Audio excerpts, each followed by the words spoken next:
Welcome. I'm John Henry, Chairman of the Committee for the Republic. Tonight's speaker is well known to you all. Bruce Fein's accomplishments speak volumes. His lifelong dedication to the United States Constitution and the power of the ideas that lay behind that document put Bruce in a category all his own. The principal idea, the idea of separation of powers, is the foundation on which the framers built our Constitution. Separation of powers, which I believe is the world's greatest political invention, is a big deal because it is the only way to prevent tyranny. Our founding fathers knew what tyranny is.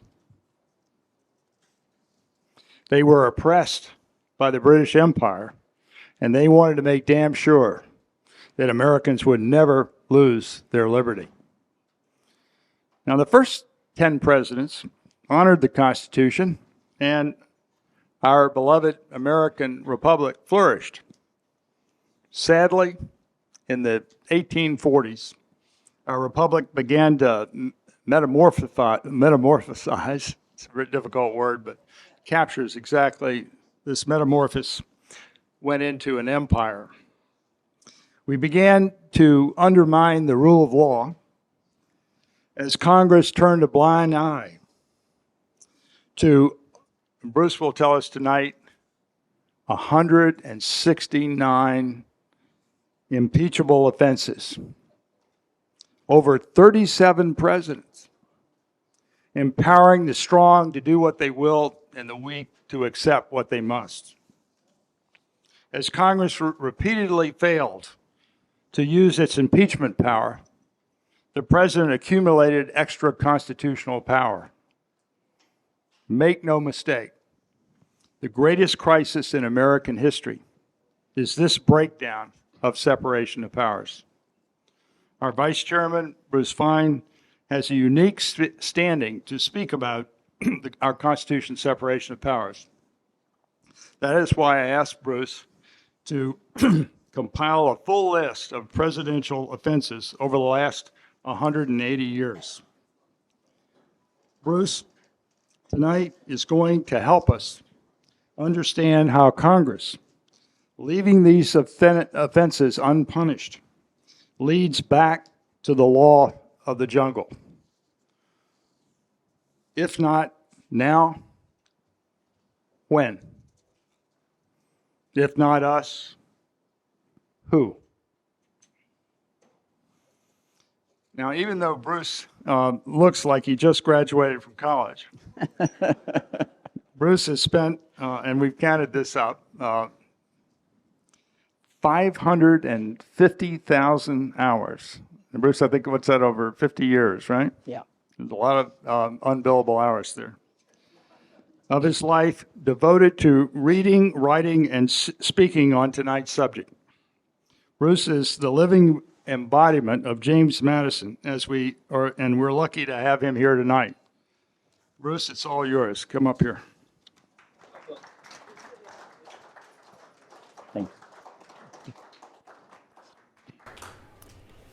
Thank you, John. The first thing I have to say is you need to remember that the hosts introducing speakers are not under oath. So you're able to exaggerate with impunity.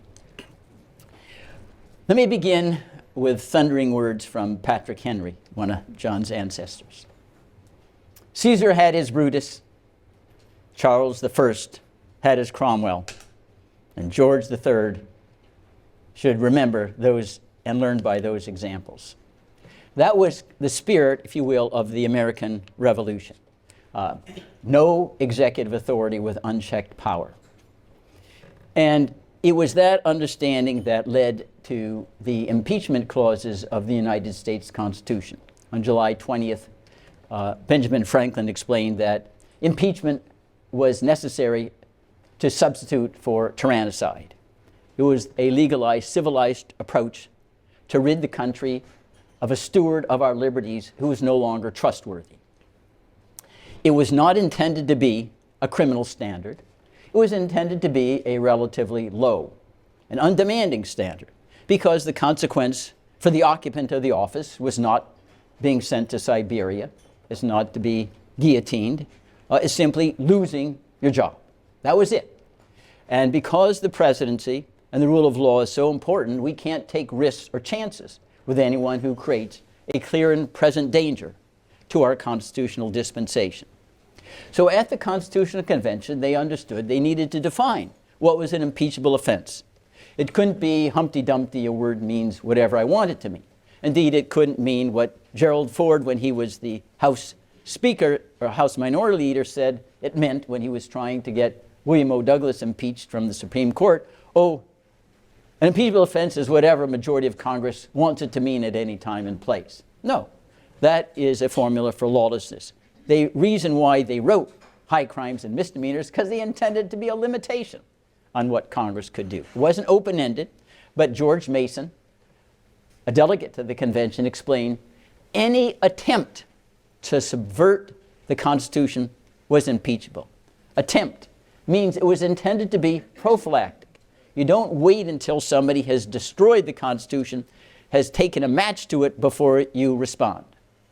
And again, because an impeachable offense and the consequence of impeachment is simply removal from office. You can go on and be a statesman even after President Nixon resigned under the cloud of impeachment. He didn't suffer. He got some acclaim afterwards. I thought perhaps more than he deserved, given his complicity in Watergate crimes from which he was pardoned. But in any event, it doesn't mean that we turn into a banana republic. The other element that's often forgotten about impeachment is that once it's used and successful in the right way, it doesn't repeat itself. It's a little bit like Samuel Johnson's statement, knowledge that a man will be hung in a fortnight concentrates his mind wonderfully. And if a president thinks he will be impeached by attempting to subvert the Constitution, they will stop short of that. They crave power more than anything else. So when we think about impeachment, we need to think about the prophylactic nature of it. James Madison captured it when he said, we need to be alarmed at the first experiment with our liberties. Alarmed.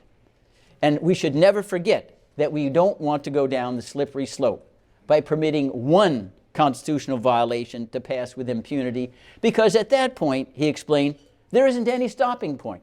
Can anybody in this room articulate a standard which says this provision of the Constitution can be violated, but not that one?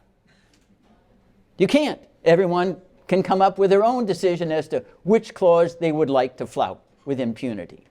So once you have broken the precedent of clear and scrupulous honoring of the Constitution, we're back to the law of the jungle.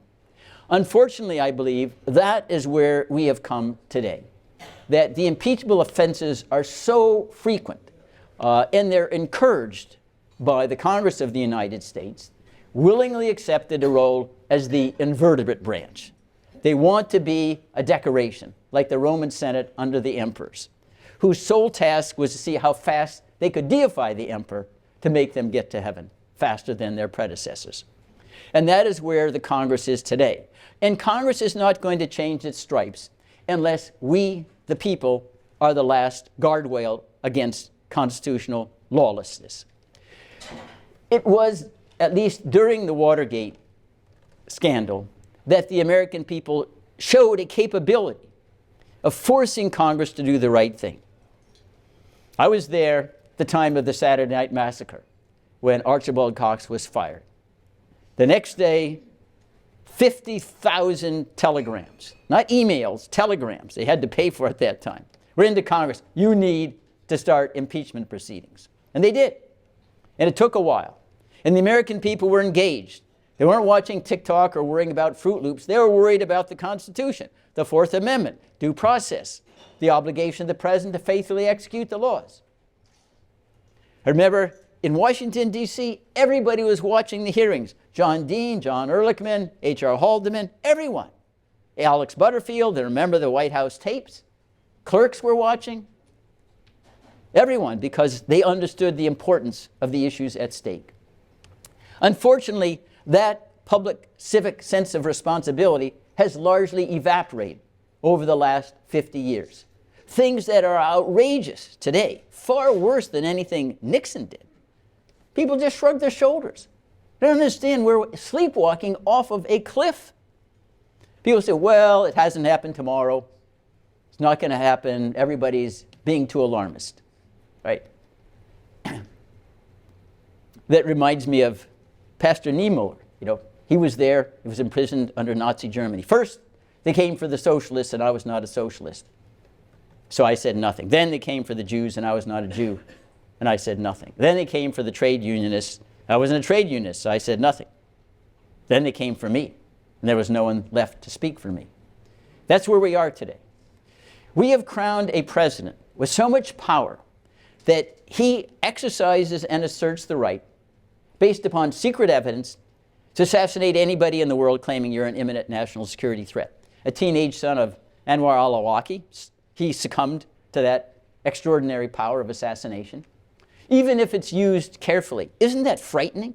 We would entrust to one person the right on secret evidence that's not substantiated to kill anybody, say you're an imminent national security threat.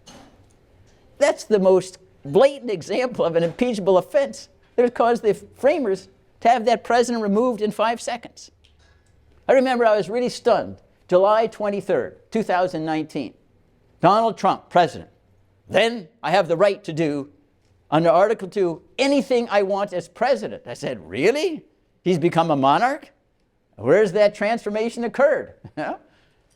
Metamorphosis they talked about. Well, you are a king. Nothing? No pushback? It's not even made a topic in debates?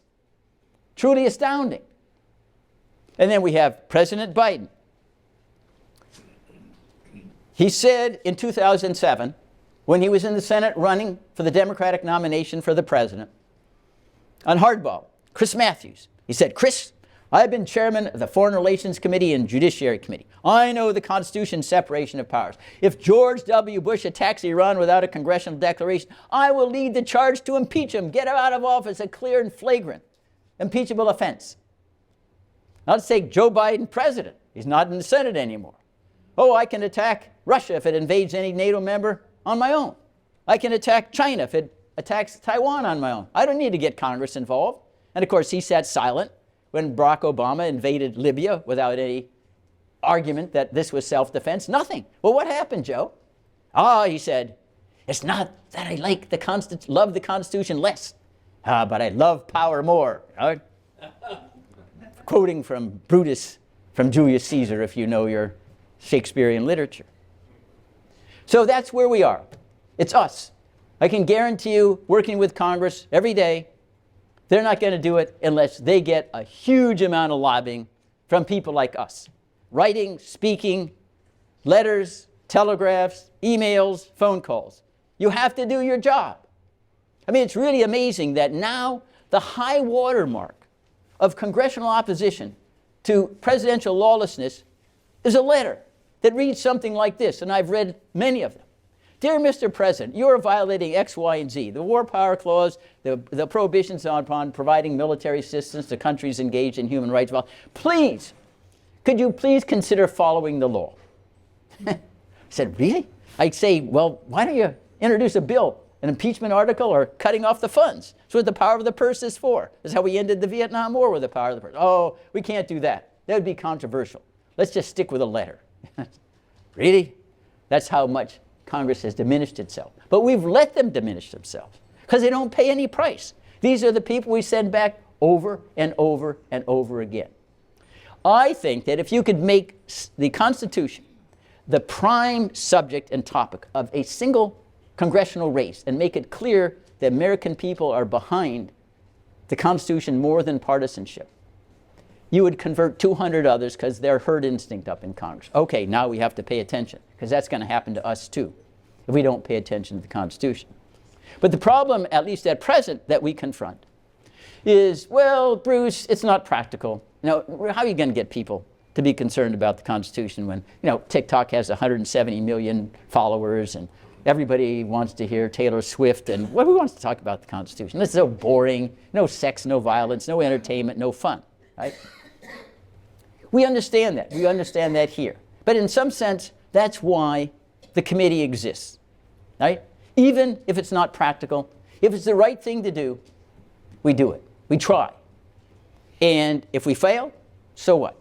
But even if we only make a marginal inroad upon changing the culture, diminishing injustice, it's worth it. And I repeat the tale of a little small boy who came upon 20,000 beached fish on a lake. And he picked up one fish and threw it back in. An old man said, well, why'd you do that? Look at all 20,000 all going to die. Well, he said, well, it mattered to the one fish. So if we can do something small that matters to the one fish, it's worth it. But we don't want to operate in a sense of delusion either. We know we don't have all the money, we don't have the popularity that comes from appealing to what I call the hormonal gratifications of the species. We appeal to the cerebral gratifications. Unfortunately, that usually loses out. But we do our best anyway. And I'm very, very grateful for John and all the audience here. Yeah, listen to me. It's not as exciting, I'm sure, as watching all sorts of other stuff that's ongoing. And I hope we can provide some additional illumination in the Q&A with John. Thank you. Let's get these chairs. So let's get the chair, and you and I are going to sit here. Okay. Come on, go. You sit there.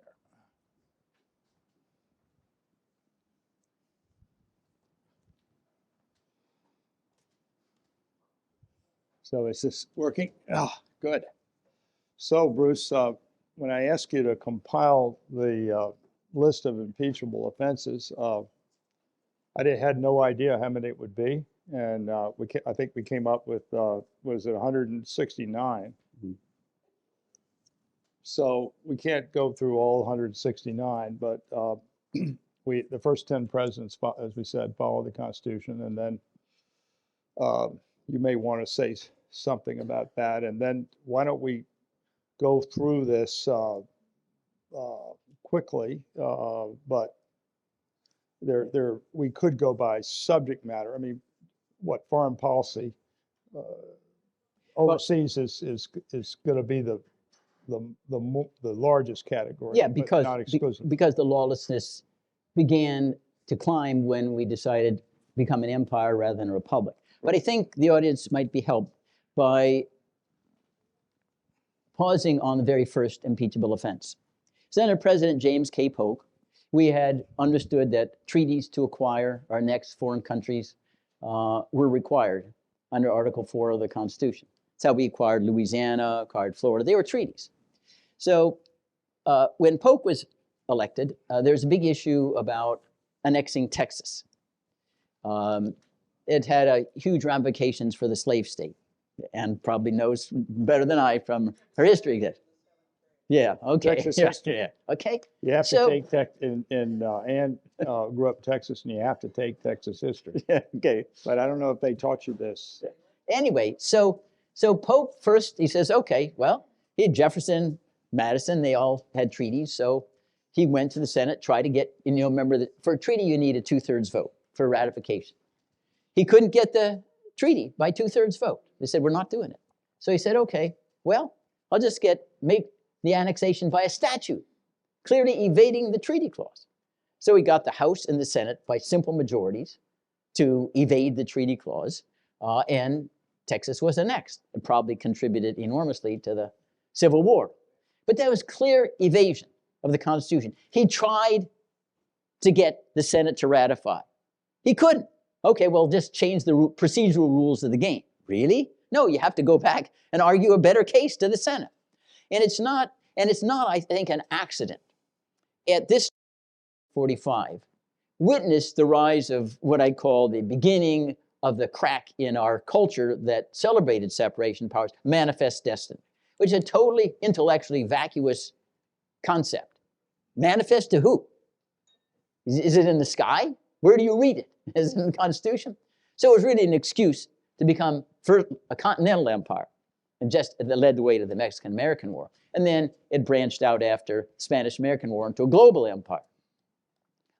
But you can see that when we began to embrace the idea we're the new chosen people who want to be an empire, empires cannot survive under rule of law. They can't.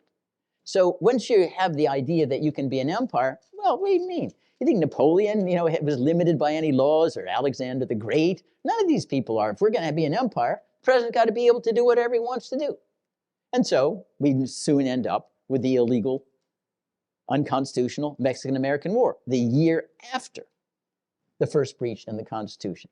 And then it progressively goes out. Grant in his memoirs said it was the most most unfair. Yeah. So, and Ulysses Grant, and this speaks volume. Ulysses Grant, you remember, he was the Union general who was not squeamish about killing. But even he said, and he participated in the Mexican, he had never witnessed any more unfair war that resembled the wars of European emperors in his whole life. And he opposed it, and he thought it was a disgrace. And we ended up with about, what, 45% of Texas? Over 50%, yeah, over 50% of Mexico was captured in the Mexican-American War. So we attacked Mexico and got half of it, and we attacked Canada 3 times and came up with a goose egg, right? Yeah, yeah. But anyway, but you can see that you cannot divorce constitutional law and law in general from power, because in general, ideas crystallize and take hold to ratify power. It's not the other way around. That's why in the ascendancy of of kingships and emperors in Europe, it believed in the divine right of kings. Where does that come from? Divine right of kings? Did you read that in Jesus' Sermon on the Mount? Where does that come from, right? So it's just a made-up idea to justify those who had power. Well, I'm a king. How can I make up justification? Well, I'll say I have a divine right. And manifest destiny worked in the same way. So, sure.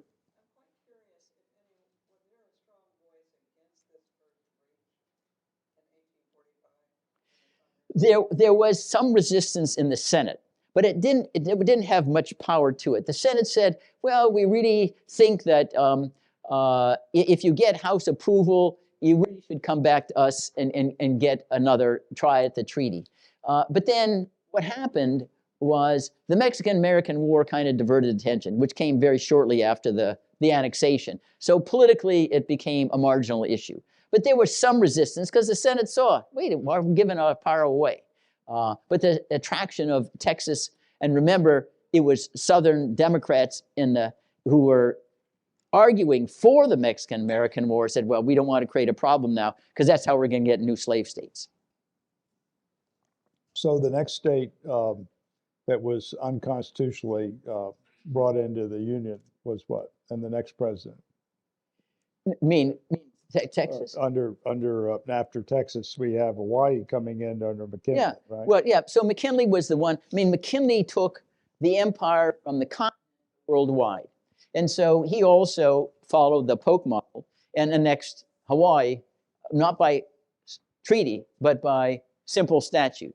And remember, Hawaii was kind of a disgrace anyway. We had our Marines overthrow Queen Liliuokalani. It was totally made up to justify trade with China. There wasn't any national security issue. And we basically forced the overthrow. It was kind of a predecessor of overthrowing Mossadegh and Arbenz and Iran and Guatemala in 53 and 54. But anyway, it was not all that popular because it was clear that what we were doing was unconstitutional. But again, he followed the Polk model. We ended up with Hawaii, not by treaty, but by a statute. And then the Spanish-American War. Then the Spanish-American War, based upon this fraud that somehow the Spanish had blown up the USS Maine in Havana Harbor. Really, well, why would Spain want to do that? There was no purpose behind that, and Spain denied it. But remember what William Randolph Hearst said: "You give me the pictures, I'll give you the war." To Mr. Remington.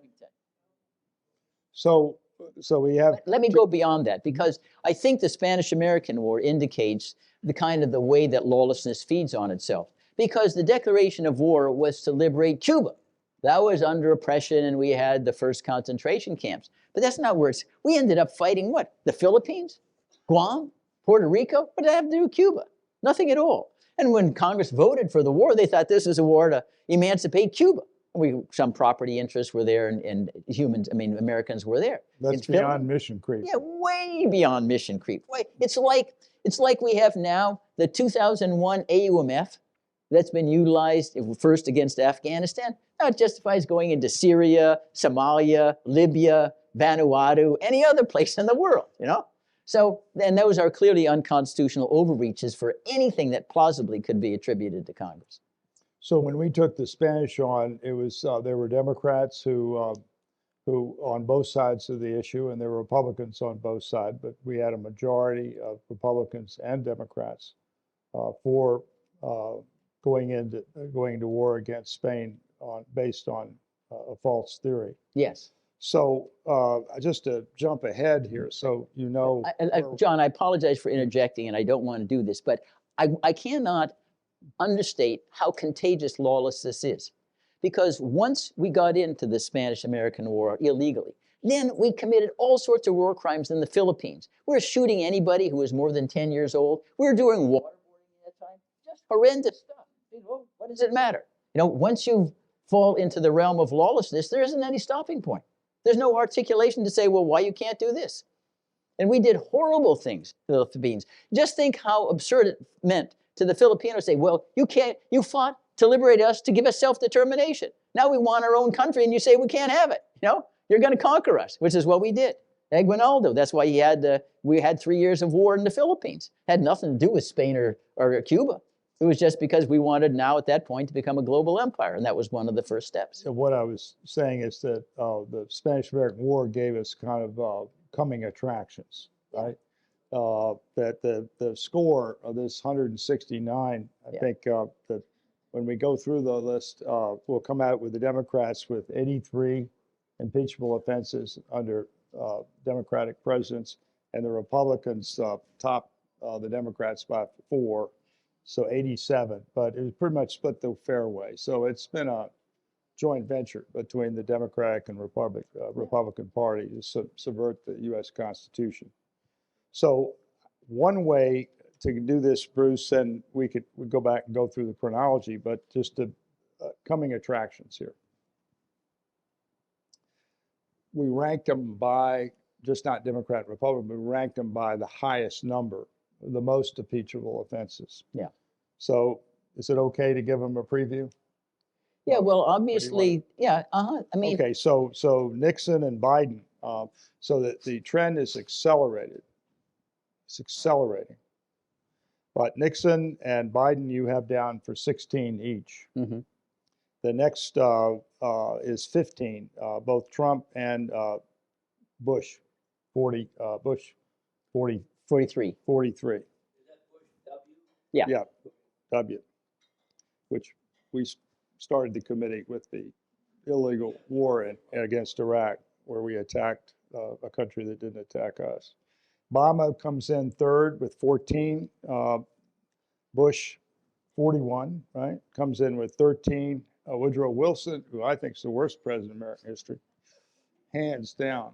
And anybody wants to get into that, we can talk about that. We will, with 12. So just because the number doesn't weight it in terms of importance, but we're just trying to cut this a bunch of different ways. LBJ and Eisenhower come in with 11 impeachable offenses. Bruce puts JFK and FDR as equals at 10. Truman and Teddy Roosevelt at 7. McKinley at 4.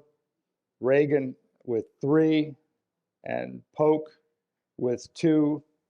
And only one is Taft, Harding, Coolidge, and Jimmy Carter. So Ivan Eland, who's here, Ivan wrote a book ranking the presidents on the basis of liberty. And it was quite a different, because when Schlesinger and Bob Marion, a lot of the people have taken a shot at ranking presidents, they rank them on the basis of how good a Caesar they are. Ivan ranked them on liberty. Bruce is being a little more Granular, yeah. granular. Impeachable offenses. So we're going tonight on impeachable offenses, and Bruce will explain these as we go through, and so it's obviously definitional, but I think it's very instructive.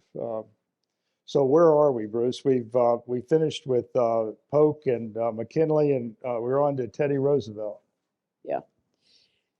I mean, Teddy Roosevelt, in one sense, had a revolution a little bit like Trump's statement, and then I have Article 2, where I have the right to do anything I want as president, or Remember President or former President Nixon's to Frost, when the president does it, that means it's not illegal, right?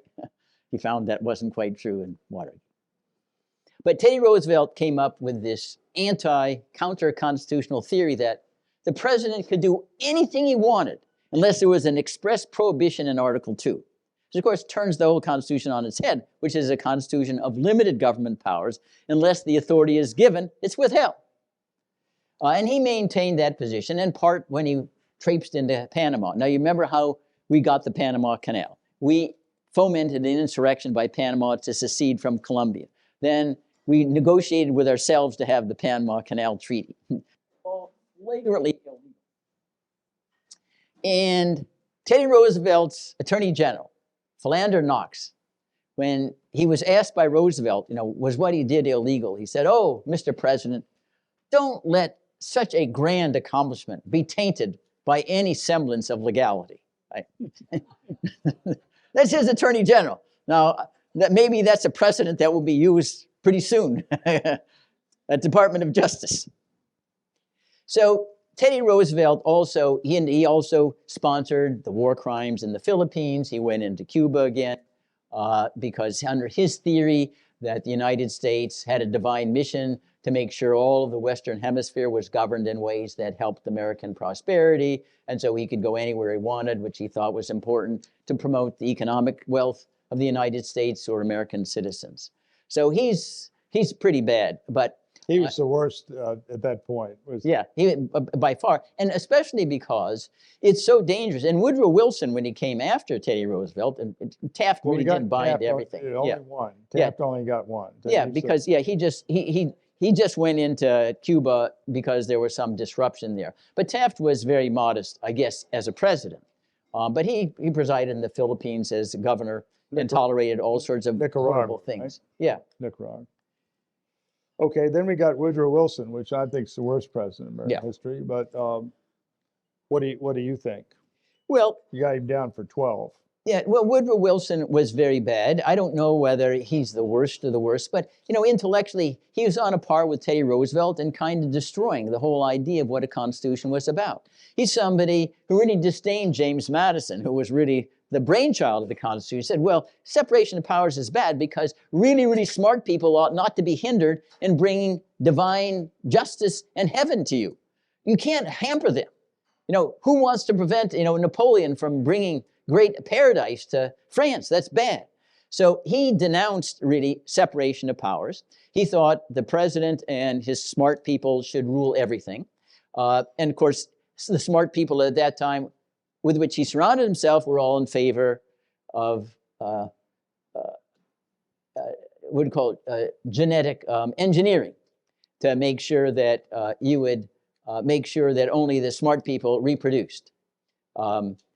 And he also was one who always claimed that he was going to utilize the United States to make the world safe for democracy. What he did was make it safe for the British and French empires to expand 3- and 4-fold after World War I. And at the time that he was celebrating the power that he needed to utilize to create the world safe for democracy, he was telling blacks and women, you can't vote, right? He said, well, this is kind of odd. I thought you're supposed to be celebrating democracy. It's the opposite when you don't let your constituents vote. That sounds more like tyranny rather than democracy. But he also did other terrible things in addition to the one. I wrote a play on Woodrow Wilson called Republic Undone, and we had Trotter, who African American, who confronted Wilson on his segregation policy, putting segregation back into the federal government. And then he tortured Alice Paul. He got her in prison here in the town and basically tortured the. So the reason his name is taken down in Princeton now is because he didn't like blacks and women. But I think his greatest thing was getting us into World War I. Well, he was an inveterate liar. We already had the precedents of Polk and William McKinley as lying us into war. And that's what he did.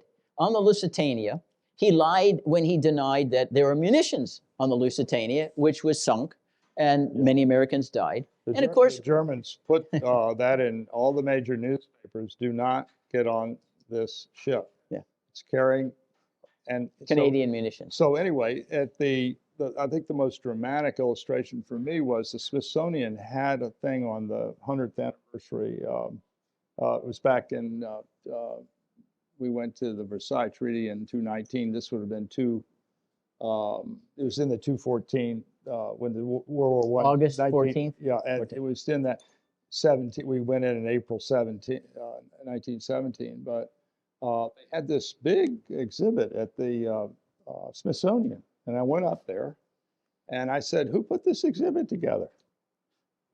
It said that, and they brought out the curator, the person that, helped put this exhibit together. And I said, it says here that the United States is neutral.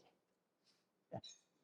Now, from August 1914 to when we declared war in April 1917, we were a co-belligerent. Yeah.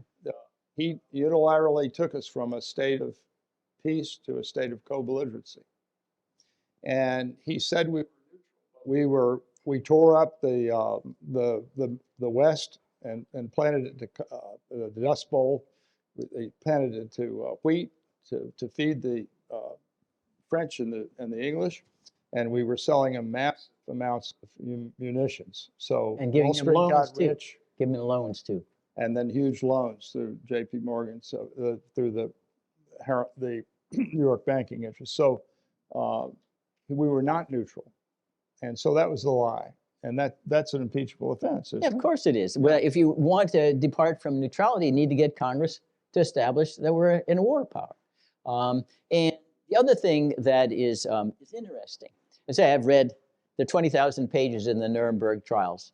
This is the post-World War II, but they have Germans there talking about Versailles Treaty and why the Germans, did what they did, and even in World War I. And they said, listen, the United States is not neutral. Why do we care whether we do unrestricted submarine warfare?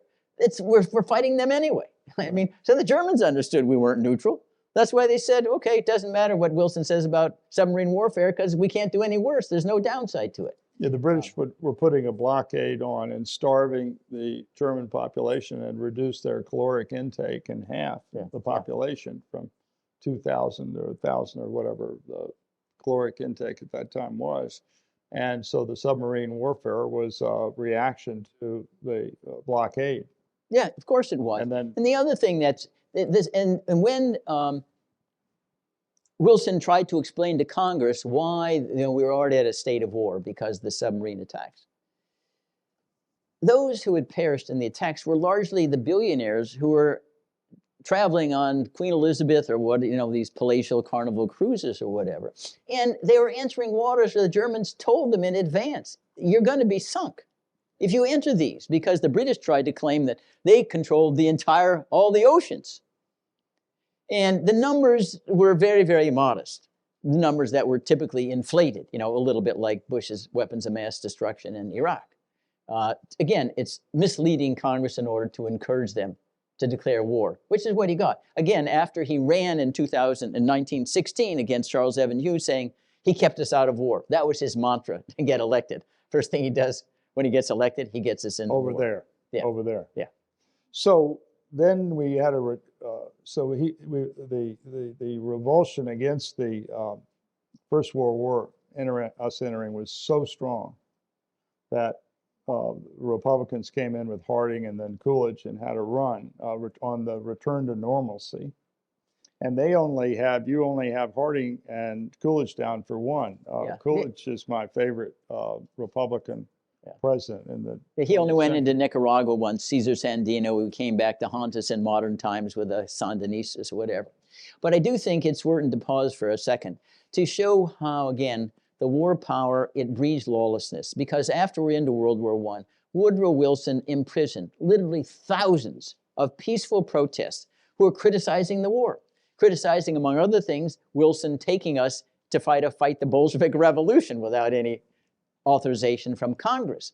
and even somebody like Eugene Debs, he sticks in prison for 10 years.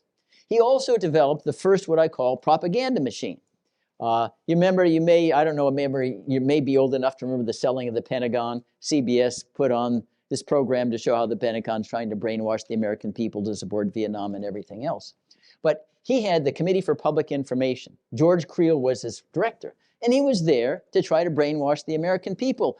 He hired all the people who today we'd think are the prominence of Taylor Swift and other ones. Oh, go out there and say, this war is a great war. You got to buy Liberty bonds because otherwise we're going to have to tax you. Because they knew the American people were not going to accept the amount of taxation needed to fund the war. So you got to get people to buy Liberty bonds. And so they would almost terrorize people, have them ostracized, treated as pariahs if you didn't buy the U.S. Treasury bonds. And he would sponsor all sorts of local events. This is great. The war is so wonderful. Remember Uncle Sam, posters everywhere. Totally systematic, so the Americans only saw one side of the story. And it got so bad that you even had German Americans were lynched, not in the numbers that blacks were, but because, oh, well, you must be unfaithful. You know, at that time, we couldn't use sauerkraut, so it became something else. I don't know what the substitute word was. But again, the example of why the war power is so important to protect, because it never stops at the lawlessness of war. It always bleeds over into other areas. So the return to normalcy didn't mean that we had less, and we didn't have impeachable offenses. It meant we just had less. We had, yeah, that's right. We stayed. Republicans had one each, and then we got FDR coming up. Yeah, but let me just pause here, and I apologize, but I think the continuity is important. That even though it's true, it relatively diminished in terms of presidential abuses under Harding and Coolidge, they stayed in. Remember, under Wilson, we went into the Dominican Republic, we went into Haiti, we're going to reform you, and they stayed there. We had military there basically running them as satraps. They were like colonies that we had, and they weren't dismantled by Harding or Coolidge. They stayed. Now, it's true they didn't expand it. It's a little bit like, Trump, he came in and didn't expand the wars, but didn't shrink them either. And that's an example of how once you've escalated to a certain point, Right. There's no going back. Right. So we did regime change in the minor leagues, and then we went after the biggest power in Europe, Germany, did regime change on the Kaiser, and what did we end up with? Hitler. Yeah. Not a good trade. So FDR, my dad loved FDR. Yeah. And I grew up hearing all these wonderful stories about FDR, but the more I've learned about FDR, I don't like FDR. But you have 10 reasons not to like him. Do you want to? Yeah, let's go through them. You want to rank them? Because Yeah. they're just, you've got 29 through 38 here. But Yeah. Well, first, it's important to understand, at least in terms of Roosevelt's background and his mentality, he's in Woodrow Wilson's cabinet, right? He's Assistant Secretary of Navy. So he absorbs all of Wilson's mentality. We got to be an empire, limitless executive power. He doesn't like Congress. And he's there who much opposed Henry Cabot's Lodge sinking of the Versailles Treaty because it would crown the president with authority unilaterally to defend every border anywhere in the whole world. Now, Henry Cabot Lodge opposed that, not because he was principled. He hated Woodrow Wilson, right? This is people doing the right thing for the wrong reason. And that's what separation of powers is right.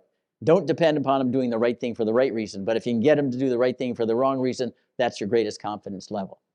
But Franklin Roosevelt comes in, and he also has this idea of limitless power. And he starts out, first, he doesn't like the Supreme Court, so he tries to pack the Supreme Court, which, in my judgment, by itself, the number 9 had been since 1869. It was clear he told lies to justify packing the court. He said, oh, they're so old, they can't do their work on time. He said, no, they were up to date on all their docket. Even the lusters, Charles Evans Hughes, the Chief Justice, and Louis Brandeis said, wait a minute, you're going to slow things down if you have 15 justices. 9 is a perfect quantity we need to get our docket up to snuff. Moreover, while he was claiming that he was worried about how old the justices were, you know what his first choice was going to be to fill one of the seats? Joe Robinson. He was the Senate Majority Leader from Arkansas. And in the middle of the debate, Joe died of a heart attack. He was so old and decrepit. And he was going to be the first one on Roosevelt's list to fill a vacant seat. You're really worried about old age? Anyway, he lied about that. Then, the second thing, he was working with Winston Churchill to try to develop an excuse for entry into World War II. So he pounded on his Attorney General at the time, Robert Jackson. Oh, he was going to, and Winston Churchill wanted to get destroyers to help keep the arteries of the oceans open from German submarine attacks. So we had old destroyers, and at that time, the Neutrality Acts forbade us to sell them to Great Britain, because we had learned in World War I the problems of forfeiting neutrality by providing armaments to somebody who's a belligerent. So he said, okay, well, what we're going to do here, it will just trade the destroyers for your bases that were useless to us. And he had to manufacture that you could do this only if the bases we acquired were important to the national security of the United States, which was obviously not true. And Robert Jackson later said, yeah, he had to lie about this in order to sign off on it. But this was 1940, and we soon into war, and people forgot about that. But the Lend-Lease was the same thing as well. We couldn't forfeit our neutrality by actually out and out loaning funds to Great Britain to help their war machine. And at that time, the Congress took neutrality so seriously, and we've tried to get Congress to do this, and we failed, Yeah. is they had a statute that Yeah. said you cannot put American troops abroad without a statute, because when Thomas Jefferson went after the Barbary Pirates, Yeah, he they had had 11 statutes. 11 statutes to take American troops abroad. So Yeah, this statute he had said, Congress had a statute said you said you cannot send any troops to Iceland or to Greenland without congressional authority. This was the Selective Service Act. It was part of the act that really created the draft by one vote. It was very narrow. But Congress put in the statute, you can't send anybody to Greenland or Iceland, which is, of course, what Roosevelt immediately proceeded to do, because that's what Churchill asked him to do. And again, all the lies that he was telling in order to get us into war. Perhaps the most infamous was the USS Greer. It was a warship that was coordinating with the British to drop depth charges against the German submarines. So it's out in the Pacific. And it's sunk by the German submarines because they could see and they knew it was signaling to the British aircraft, hey, a submarine is near here, and then the British aircraft would fly over, drop depth charges, and blow up the submarine. That's a play out of Wilson's book in yeah. World War I. Yeah, so, and the president said, no, this was an unprovoked attack. Unprovoked attack on the USS Greer. Now, having lived through Vietnam reminds me of the so-called unprovoked attack that North Vietnam did on our torpedo boats, right? Really? Unprovoked? We had CIA operations all up the North Vietnamese coast. Read the Pentagon Papers. We were provoking them every single day. Oh, total unprovoked attack. So the Gulf of Tonkin was foreshadowed here. Yeah, it's foreshadowed here, exactly. Just made up this stuff. And then J. Edgar Hoover was released. What is this? So this is 100. How many names did they go after? No, They went after thousands. So 128. this is how dastardly Roosevelt was. He gave his fireside chats, and then people would write in to the White House, and the critics who would write in, he'd send over to J. Edgar Hoover, and William Stevenson was the man called Intrepid. He was the British spy that we let operate out of New York City. And they would say, okay, all the critics who didn't like Roosevelt's encouragement for us to be the arsenal of democracy and get us into war, said, okay, you got to stigmatize these people, dig up dirt on them. Like Lindbergh. Yeah, like Lindbergh. Dig up dirt on them, and then we'll silence them in that way. Firsters. Yeah.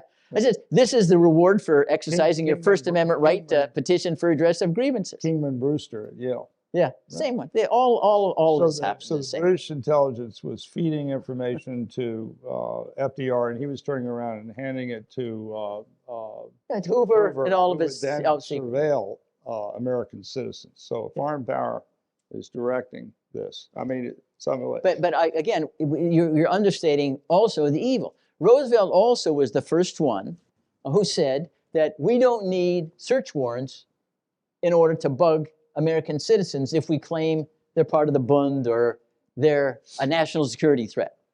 A term that's of infinite plasticity, means whatever you want it to mean, right?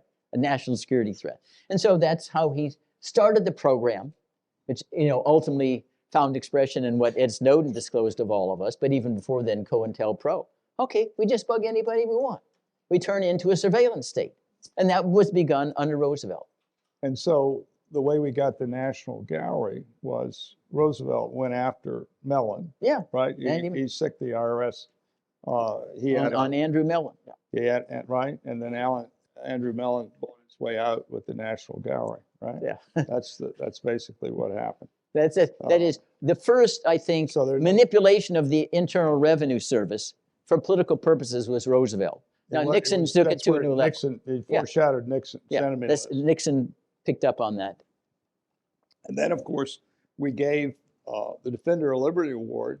We've given, what, a couple dozen now, and we gave it to the only posthumous, dead. We gave it to the 4 Japanese Americans who believed in the Constitution more than FDR. And we had their daughters and sons here, and we did it in this room.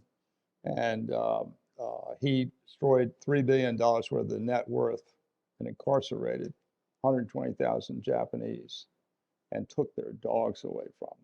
They couldn't even take their animals into the camps.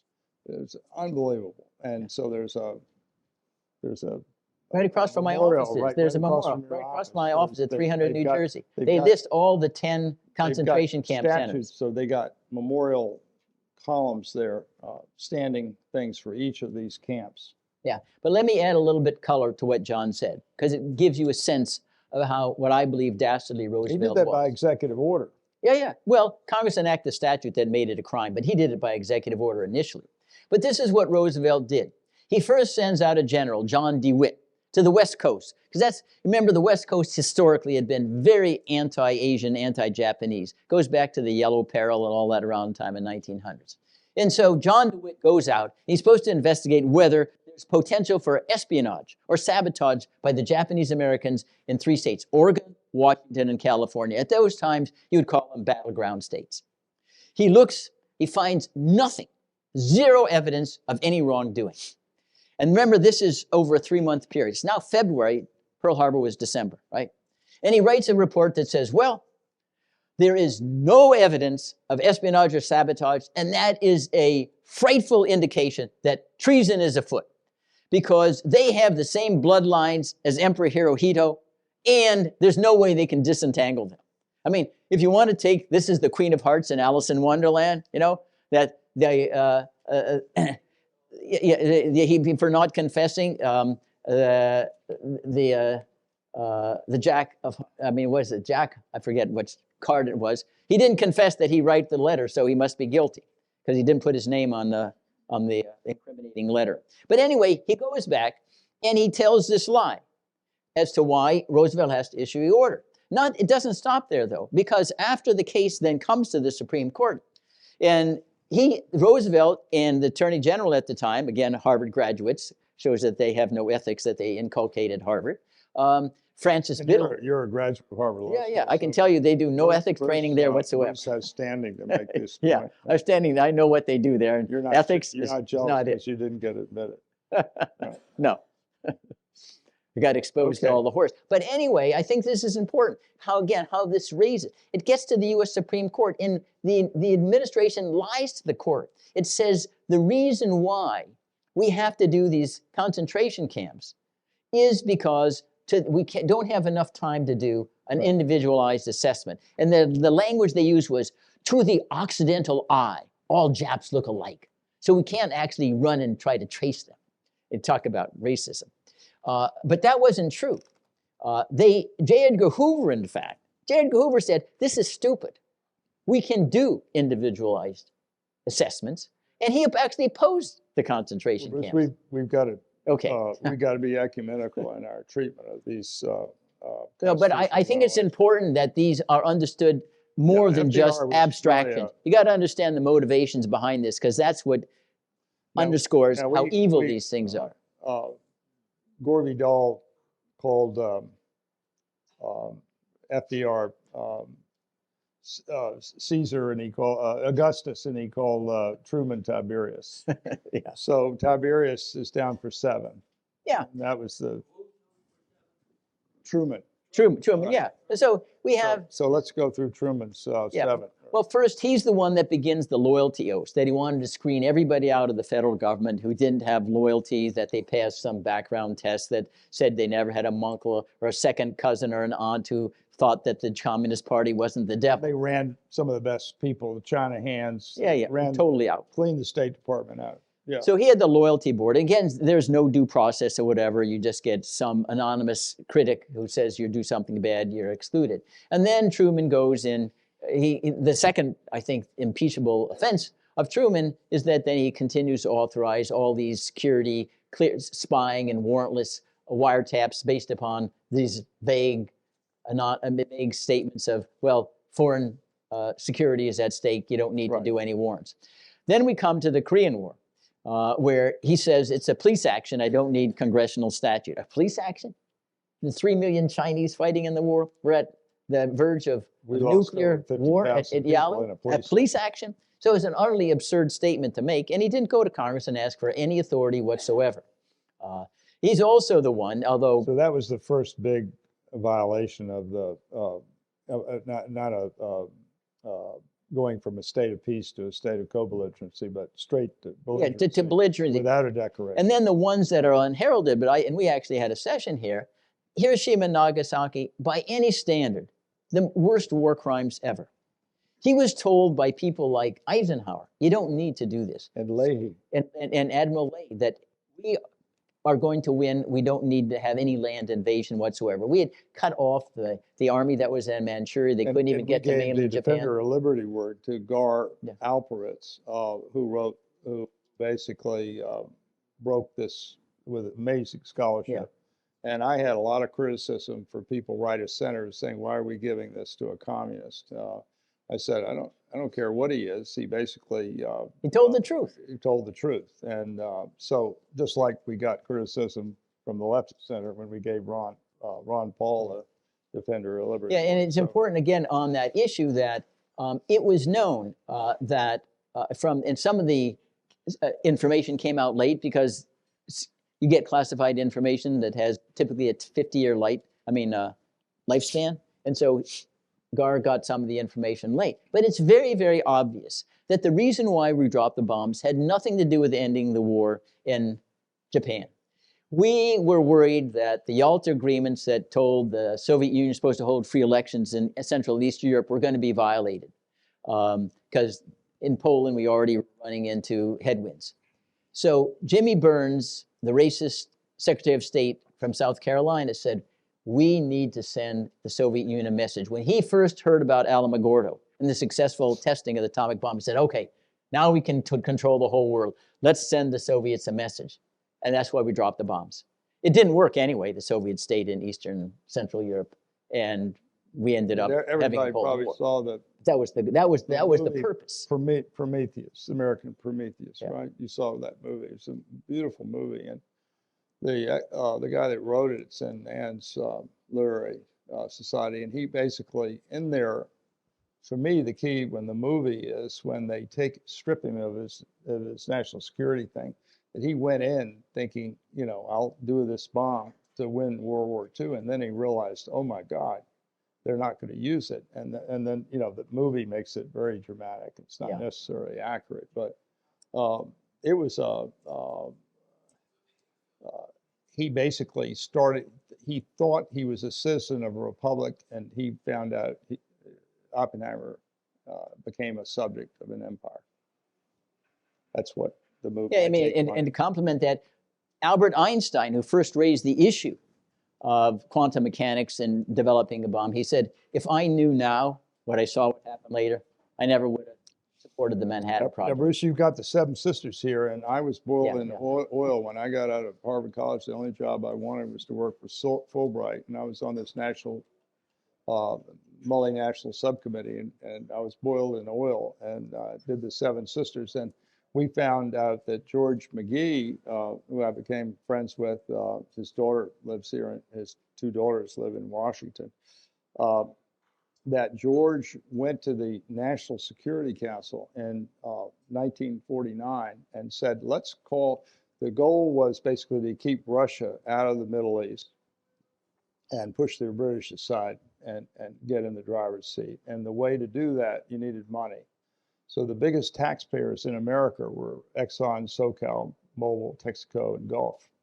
And those 5 taxpayers were like way up here. And when you got to the 6 or 7, it's way down there. And so he went into the National Security Council and said, let's call, there was a National Security Council decision that George got that said, we'll treat an oil royalty as an income tax payment. And then you get foreign tax credit treatment. And suddenly the 5 majors stopped making any tax payments to the U.S. government. And that went to the Saudis and the Persians and the Middle East. And that was the biggest transfer of money in the history of the world at that point. It was very slight. And then he shut down the cartel. Then Truman then, because the oil companies were the instrument of American foreign policy. And so he couldn't have the Justice Department. I dealt with all these people that, were in the cartel case, and they shut down the cartel case. Yeah, this is a criminal under the Sherman Act. To divide markets is a criminal prohibition. And that's what the Seven Sisters were doing. They were dividing markets and deciding on what the total output was going to be to maximize prices. So there had begun a criminal grand jury investigation under Truman, and he said, no, he shut the whole thing down. Despite the fact, again, Article 2, Section 3, President has a duty to faithfully execute the laws, not sabotage the laws. Impeachable And he offense. violated that on its So face. now we got Ike. We got Ike down for 11 here. Yeah.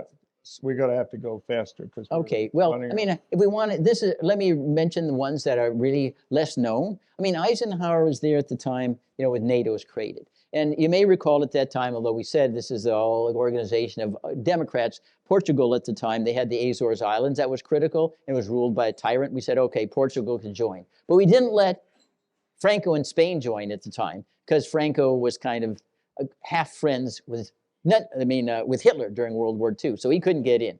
He was under great distaste. And you remember the Spanish Civil War didn't leave the Americans with happy attitudes towards Franco. So Eisenhower said, okay, well, I'll just do this. He can't get into NATO now. I'll just do executive agreements with him, which is what he did, just circumvent the treaty clause. And so he basically ended up with de facto defense agreements with Spain without going through the treaty clause.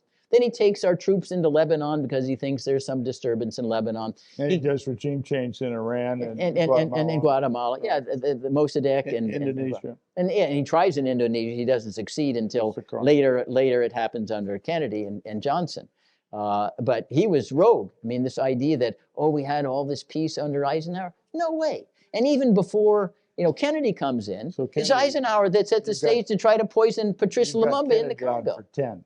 Yeah. Okay. But anyway, we want to make sure, Kennedy's 10, we have the Bay of Pigs, but the Bay of Pigs was, again, begun under Eisenhower. There's continuity here. There's not really any change. It's just the choreography changes, but the violations and the lust for power stay the same.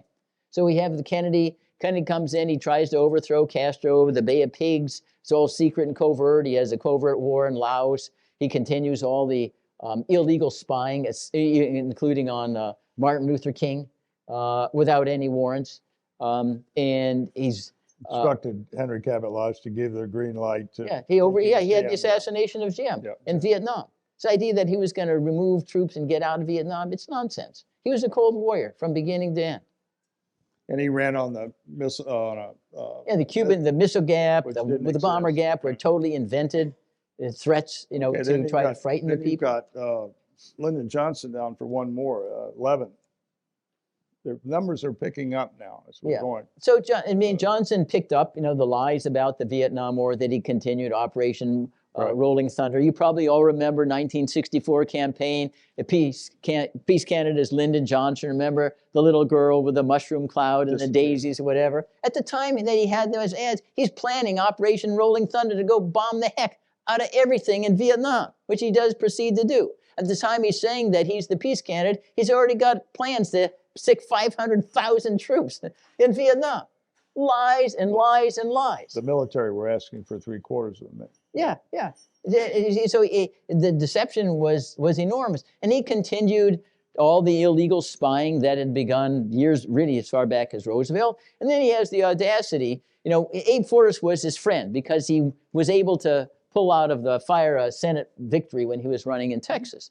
Abe Force is on the U.S. Supreme Court. He's there because he's his crony. Abe Force wasn't all that stupid, but he had some problems in his background, like dealing with fraudulent securities people like Lewis Wolfson.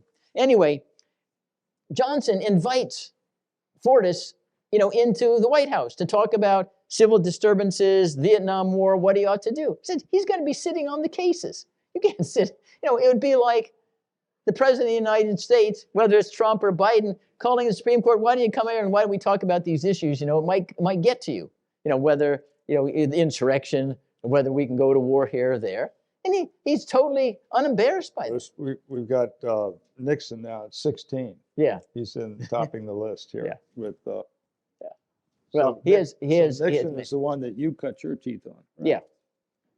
Well, the violations, the perjury, the obstruction of justice, impeachable offenses, because it isn't just the obstruction with regard to Watergate. Remember that because of the Pentagon Papers, he sends his plumbers unit, which we call gangsters, in to burglarize Daniel Ellsberg's psychiatrist's office. Right. Burglary. Can you imagine a government-sponsored burglary of a private psychiatrist's office? Right. It's outrageous. In addition, another example of Nixon, the Gulf of Tonkin Resolution, as bad as it was, in 1970, Congress repealed the Gulf of Tonkin Resolution, which was the foundation for fighting the war anyway. Repealed it. Nixon said, well, okay, that's fine, but I'm going to fight the war anyway. It doesn't matter what Congress says. Well, why shouldn't it, since they have the declare war clause? And we gave Dan Ellsberg, who died last year, I guess. Yeah, we had him at our house, but we gave him the Defender of Liberty Award online before his death. And we did a thing at we did a thing over at the National Press Club. So Nixon was a big deal. And then at 16, and the only other 16 is Biden. But let's go. Jimmy Carter, you only have down for one. Yeah, Jimmy Carter's only, listen, it was in 1980. And his State of the Union message said openly, and I quote it there, anybody who tries to block the transport of oil out of the Persian Gulf to the United States, we're going after you with the military. I said, really? Okay. That's cause belli? Cause of war without Congress? Impeachable. Yeah, totally. I mean, talk about attempt to subvert the Constitution. Reagan's only down for 3. Yeah. Because, I mean, Reagan made some very bad decisions, but he wasn't, he was open. I remember I served on the Iran Contra Committee. He didn't claim executive privilege or anything, so this is open. And you can look at everything that's been done. And they did do that too on the committee, issued subpoenas, whatever. But Reagan was responsible. Remember at the very first Congress, Madison was explaining why it was important that a president, if we're going to hold him accountable for executive branch activities, he needs to have authority to fire them if they're not doing what he's asking them to do. So Madison explains, of course, if a president fails to superintend his subordinates so they don't go off ship, that's impeachable because he's the one who appointed them. And so I think he appoints Poindexter, he's Oliver North, these people who are totally flouting. Right. The Boland Amendment, which he knew was there. The Boland Amendment, by the way, if you don't know, basically said we're not supposed to be giving money rogue elephants to the Contras of those opponents of the Sandinistas to overthrow the government. Now we got President George Bush, and I don't have a number by that. Let's see. This is 41. This is Bush 41. Okay, just the most dramatic one for Bush 41, in addition to Panama. Bush, when it came to invading Kuwait, if you will, after Iraq entered 13 in 1991.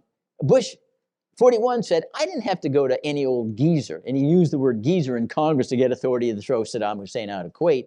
He got a political resolution out of the House and Senate saying, okay, it's a good idea. But it wasn't a declaration of war by any means. And of course, when Congress passed the resolution, he didn't do anything for several months anyway. And if you read the memoir that he co-authored, I think, with Brent Scowcroft, he says, I can go to war anytime I feel like it. Those goats, he called the people in Congress goats or something. Yeah, I'd have to go those goats in Congress in order to get authority. And then he has the son, George W. Yeah. W. And he has, and that's when the committee was formed, when we attacked a country without didn't attack us. Blatant aggression. Yeah. Well, Right? yeah, of course. The UN Charter That's says why you can only fight in US self-defense. U.S. Constitution. Yeah, and the U.S. Constitution. Yeah. Yeah. We did exactly what we punished Nazis for at Nuremberg. Aggressive war. Aggressive war, by the way, means in international law, So I got you're fighting, you're invading a country that's not attacking you. That's the definition of aggressive war. And we're in lots of aggressive wars right now. Yeah, I got 8 and 7. I've got 15 there for W. Yeah, we got to get through this list, and then we'll have questions. We'll extend the time. All right, then I've got Obama here. Go ahead. Yeah, Let's do Obama. Barack Obama, it was thought, I remember at the very end of the lame duck session in 2008, Obama had won the presidency, and there are all sorts of extravagant claims of executive power made by Bush and Cheney. So I approached John Conyers, he was chairman of the House Judiciary, said, John, at least in this lame duck session, you need to at least draw the line, say that you don't acquiesce in these assertions of power, because otherwise they're going to come back and haunt you. He said, oh, Bruce, don't worry. Barack Obama will give us back all our power. I said, really? No president has ever done that. Of course, Barack Obama didn't give back any power whatsoever. So he goes into Libya on his own without any authorization from Congress. He goes into Syria on his own without any authorization from Congress. He decides not to have the nuclear agreement to try to contain Iran's nuclear ambitions as a treaty. It's just an executive order that that Trump utterly undoes. And then he does the worst of all. He takes to a new level the surveillance state and attacks Ed Snowden for disclosing the illegal Fourth Amendment violations of the surveillance state. He calls the NSA the modern day version of Paul Revere. Right. He said, really? I remember that. I was Paul Revere was talking about the British spying on us. The NSA is spying on us. He's the opposite of Paul Revere. So Obama had 14, and then Trump had 15, and Biden has 16. So the trend line is up. Yeah, and they largely revolve around all the illegal surveillances, the violation of the Fourth Amendment every day, all the illegal co-belligerencies or belligerencies. Congress doesn't get involved whatsoever. There's no oversight. They flout all of the subpoenas of Congress, so we don't know what the executive branch is doing. No one in Congress stands up and asserts the inherent congressional power of contempt. Supreme Court over a century ago said unanimously, Congress can hold any member of the executive branch and put them in prison if they disobey a demand for testimony or documents. They don't need to wait for any court ruling. Congress won't exercise that power. And they can go to court and wait 5 years to get a court ruling, and then the political issue is stale and no one cares anymore. But you can't get them to actually awaken to what their responsibilities are, and that's why all the secrecy, which breeds stupidity and incompetence and lawlessness, The is first fostered. impeachment over Zelensky, we've done January 6th, so we don't need to go over that. And then Biden, we got down for 16. Yeah, but I don't know how many impeachment resolutions against Biden, all the illegal wars that he's done on his own, including make us co-belligerents in Ukraine. Where's the authority for that? And again, already announcing that he's going to go after, if Russia attacks any NATO member, like Montenegro, we're going to be attacking Moscow. Really? On his own? No congressional authority? Congressional authority. Yeah, and same with Taiwan 4 times. And Pat knows, 4 because he knows about the Taiwan Relations Act. Section 3 says if there's a problem with Taiwan security, there'll be consultations and requirement for Congress can decide how to respond, not the president. Yeah, according to, yeah, and that's Congress has the same language that's put in the NATO treaty in Article 11. So that's a race through this thing, and I apologize for taking so long, but we just don't want anyone to have the impression that this just happened. This has been a 180-year story, and it's been unfolding through 37 presidents, but it is accelerating. And so, Pat, go ahead. Pat Malloy's on our board. First, just not to be argumentative, but McNamara, who was the Secretary of Defense for both Kennedy and Johnson, in his book called In Retrospect, said that he did not believe Kennedy would have gone down the road in Vietnam and made that a war. Secondly, David Ellsberg to whom we've given an award, Daniel, yeah. at Yeah. the event at John's house, I asked him if he thought Kennedy would have gone down that road, and he said no. So I just make that point because you thought had a different view. Now, the issue I come up with is trade. The Senate has the trade power. That has the Foreign commerce. yes, can make treaties. What is it? 2/3 of the Senate, I Yes, believe. right. Yes. The Congress has the trade power, not the executive branch. Right. Now, the Congress, through what they call fast track authority, has given the president the right, okay, for limited periods of time. He doesn't have it now, but they will give him the authority to do a trade agreement and get with it just the joint approval of both houses. Do you think that's unconstitutional for the Congress to be able to get around the treaty, like NAFTA, North American Free Trade Agreement, was done under fast track, not under the treaty authority of the Senate? Yeah, and the same What thing- is your take on that? No, I think, and I testified against the constitutionality of the WTO because that was also done by a statute. It wasn't a treaty. If you look at the initial trade agreements that we had, the tariffs, they were treaties that we negotiated with foreign countries. They weren't statutes. And those only came in. The Iran nuclear deal under Obama, they couldn't get it as a treaty, so they went around it with executive agreement. No. Yeah, no, listen, it's true keep that going. I agree that the abuses are predominant in foreign policy, but they're across the board. Lawlessness doesn't have any natural boundary to it. And so you can do the same things with regard to, I think the spying on American citizens, and with regard to the delegation power, the president does whatever he wants under the International Emergency Economic Powers Act, again, which Congress gave the president authority to do almost anything. Does Trump have statutory authority to put these tariffs on? Yeah, and if we talk about your China? point about economics, Pat, is that if we think today, Trump says, okay, and Biden, 20%, 50%, 100% tariffs, do whatever he wants. Yeah, but with no standards. If you read the International Emergency Economic Powers Act, it says anytime the president says, I think there's a national emergency, I can do whatever I want. There's no limits Standardist to it. delegation. You can't give away unlimited power. So the president runs everything without any standards. Yeah, can I jump in? Yeah, go ahead. Mr. Fein, I'm Mike Springman, an attorney, author, political commentator, and former diplomat. I put up an article yesterday on Substack, and I'd like you to comment on the point I made towards the end. We've been talking about impeaching the president and high officials like cabinet officers. Why not impeach everybody who has the advice and consent of the Senate to get their job, such as generals, admirals, and diplomats, the people who actually formulate and carry out these outrageous policies of an out-of-control government, like notably in West Asia today? No, the impeachment clause it covers the president, the vice president, and other principal officers of the United States. And if they're principal officers, I agree, they should be impeached and removed. But it seems to me, just in terms of equity, that it's a little bit odd to go after Adolf Hitler's chef, but not Adolf Hitler. And so if the people at the top don't get impeached, how come the underlings do? That looks like a dual system of justice that seems to me suspect. But constitutionally, it can be done. You're next.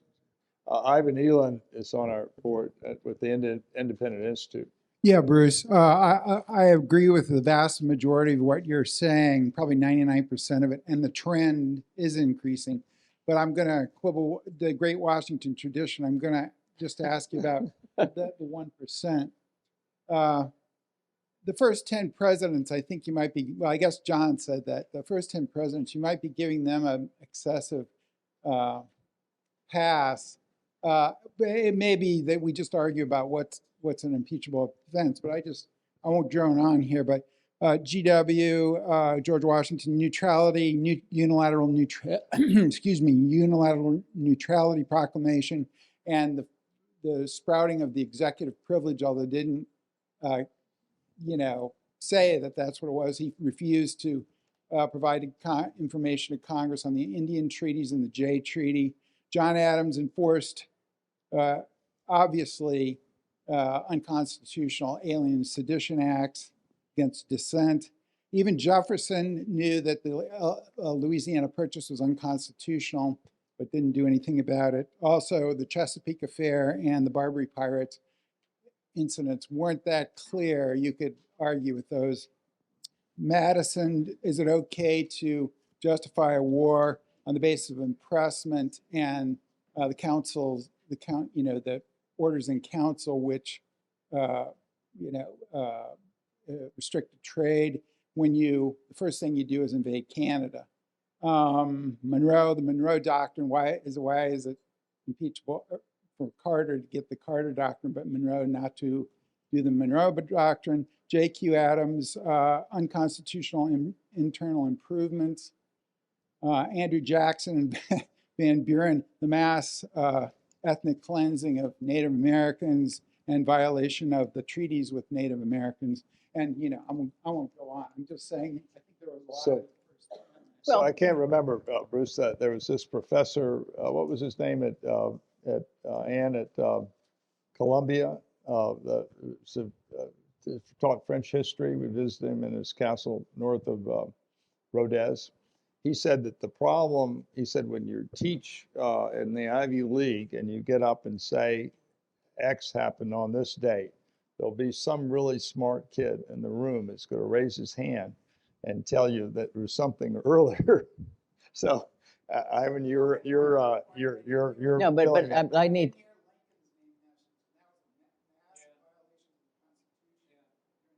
No, okay, well, let me explain, justify your respond. categories. Okay.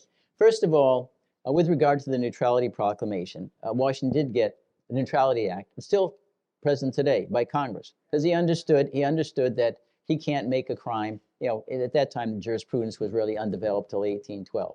And with regard to the executive privilege, he did share the information with the Senate that was voting on the treaties.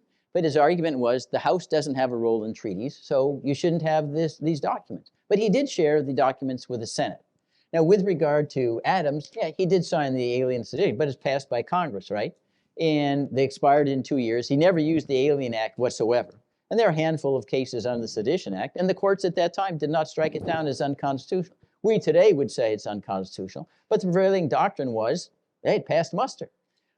Thomas Jefferson, he got 12 statutes to go after the Barbary Pirates. And he specifically says to Congress, I can't do anything to go on the offense unless you declare war, because I don't have that authority. With regard to the Louisiana Purchase, he got a treaty.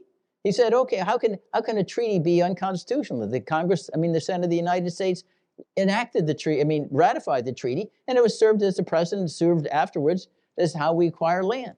Now, and the fact is that Jefferson wasn't like Madison, was one to convince him, hey, wait a minute, because Madison was Secretary of State at the time of the Louisiana Purchase, right? Said, no, listen, the property clause, as long as we get a treaty, we're able to acquire territory.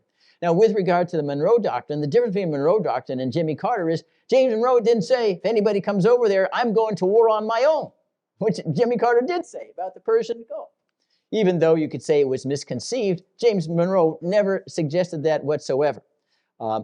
John Quincy Adams, internal improvements. Well, at that time, internal improvements was a debatable constitutional issue, and it ultimately was prevailed later on under the Tawney Court. With regard to the Trail of Tears and the treaty violations, these were sanctioned by Congress. Congress enacted the Trail of Tears statute. It wasn't a unilateral decision of Andrew Jackson, although not applauding Jackson. I think he was horrible in many, many ways. Anyway, that puts in perspective, I think, your observations, but they're well taken. They're not off base. Great. Okay, we had a question here, and we have a question back there. Thank you very much for this evening. I'm Dr. Elaine Soreo, and I'm the Associate Rector of Ukrainian Americans Concordia University that's still operating throughout the war in Ukraine and Germany and such. I'm asking you this.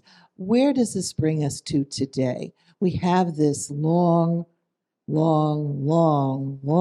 pathway, and it's been paved with all of these violations and abuse. Lawlessness, yes, thank you.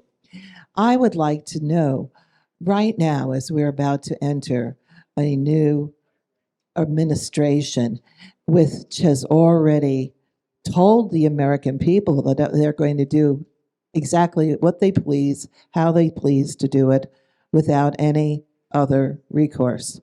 And the American people have basically shrugged their shoulders and said, okay, where do you see this leaving us today? Well, I've already said numerous occasions, the guardrails are us. Everybody in this room. It doesn't mean it's going to succeed overnight. I oftentimes repeat the story. The very first person who said slavery was bad, we don't know who that person was. Somebody has to say it. Somebody has to start the conversation. Somebody has to say this is wrong, even if it doesn't succeed in the short run. So that's us. We can't expect Congress to do anything on its own. They're all sociopaths up there with no any backbones. I know it. I see them every single day. They're really, really abominable people. Every one of them is venal. It's not Republican or Democrat on both sides. It's really quite disgusting to see this country go from greatness into such low, depraved moral and political culture. The more charitable way all I'm of putting saying- that is that the greatest actors in the world aren't in Hollywood, they're in Washington. Yeah, they know how to get reelected, but not anything more. But it goes, but listen, just one email, one letter to your member. I don't like this. You need to stand up. It's not going to be the 50,000 in Watergate. Somebody has to start the conversation and protest. Otherwise, it's hopeless. It may not succeed anyway. It's possible we're too far down the road. But, you know, and people say this is not practical. It wasn't practical for Socrates to take the hemlock either. It didn't change any of the stupidity in Athens whatsoever. But we're very, very grateful that somebody sought to give his life to emancipate the mind from bondage. Yeah, I'll come back to that. Bruce, you want to tell them about the cockroach theory? You know the cockroach theory? I No. was told this by members of the legislature in California. If they get one letter, they assume there must be hundreds of people who feel that way. Yeah. You see one cockroach, you know you're in bed. I see. Yeah. Well, One and I letter know can make a difference. it is. And I had 10 letters can make a huge difference.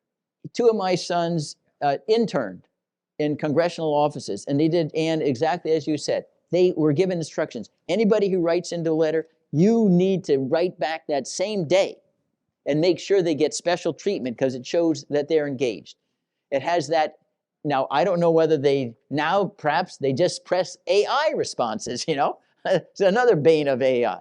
And I've gotten a response from Senator Blumenthal of what's going on in his acquiescence in all the violations and shipping military equipment of the United States to commit war crimes. You get an AI response. I said, I didn't write this to get an AI response. I want a personal response. I didn't reproduce this by AI. But I can guarantee you that's where we're headed right now, unless people get away from and make it known that an AI is not an acceptable response from Congress. Let's address this because both of these questions go at the heart of what we do. And so I have a very good friend who runs a PAC for one of the major government programs. And he said that we could, if we tried, there are 435 congressional districts in this country, and that if we could not find one of the 435 where we could run a candidate making the constitutional battleground in American politics. Not one. Not one. Then at my coffee group on Sunday morning, we have one of the number, it used to be 002, and now he's 001 with Lee. Mike Lee? Mike Lee, with Lee dying. So now he said, well, the only thing that these two people agree on is they agree on that he said that, and he's right of center. And he's, and I always ask him, why do you like the Constitution so much? He says, like the Bible, it's the rules. We follow the rules. But he said that Americans are so constitutionally illiterate that we could not win. We could not run a candidate, either Democrat, Republican, or independent, in any of 435 districts and win on that issue. So they both agree. That's the only thing those two agree on. Now, I'm a contrarian, and in the next couple election cycles, we're going to work very hard to prove that wrong. we're going to try to find candidates and work on running candidates that will run on the Constitution. I don't care whether they're Democrat or Republican, independent, green, yellow, purple. I don't care what party they are. If they want to run on the Constitution, we'll support them. And so if we can get just one race in one of those 435 districts, our theory is what? We'll convert 200 immediately. The Congress runs by herd instinct. Oh, you won X? Okay. Everybody then feels, now I'm vulnerable if I don't know anything about the Constitution. So that's kind of the ramifications of one victory. But it has to be a clear mandate. You've got to make that the sole litmus test. Don't vote for me unless you believe my views on the Constitution. So you clearly can explain credibly, hey, my supporters sent me here to do one thing, to be the first responder when the Constitution's on fire. And that's what I'm going to do. Okay, we've got a question here. Well, sort of taking off on that, you said that you're not Taylor Swift. You don't have Taylor Swift in your pocket. Right. Have you thought about No, convening? he said not yet. Not yet. Okay, so have you thought about making a serious plan to have something like this in Hollywood, inviting some of the top celebrities and getting them educated? And I own the domain Act to protect the Constitution and protect the planet. And why not get actors to do Act to Protect? And you'd have the actors that were in all the best movies, Norma Ray, Silkwood, where there were all actions of moral courage, all the President's Men, and they would have a little episode showing that moral courage from each of those movies. Then the actor would then say, relate that moral courage to we now need to act to protect our Constitution. Have you thought about doing something like that in Hollywood? And you certainly would have people Come up and- already there that would be very come up and- supportive. Come up and talk to us afterwards. We want to continue that conversation. Yeah. I can't I imagine submitted it to myself Adam ever McKay, who setting did foot Don't in Look Up, Hollywood. and he was very interested. I want to get your ideas on how we do that. Go ahead, I know, yeah, in the back. We're going to let everybody speak. Hi, thank you. My name is Jose Vega. I ran as an independent candidate actually in the Bronx. Yeah, I support the Constitution. I like to think so. I thought what was interesting about what you mentioned with Madison, where he talks about the president should have the right to fire who he appoints because if they're doing a bad job, well, that's a reflection of the president. I was thinking back to right now, we have this problem with people like Blinken who are authorizing the ATACMS uses, of course, and other people in the cabinet who clearly are involved in the decision to launch the ATACMS into Russian territory. And now you have the problem where you have people like this Rear Admiral Buchanan, who started talking about a preemptive nuclear. Well, he said that if we had a nuclear war, that we would need to continue to have reserves so that we could continue to dominate the world afterwards. It's something like out of Dr. Strangelove, where he thinks, one of the generals thinks that we can win a nuclear war. And, this was actually in 1961, you had one of President Kennedy's people at the National Security Council was talking about preemptively striking the Soviet Union in 1963, which Kennedy vehemently opposed. And I personally think that's one of the reasons why he was killed. Which district did you run in? New York 15th, the Bronx. It's against Democrat Richie Torres. How'd you do? 2.5%. And what percent won? 75.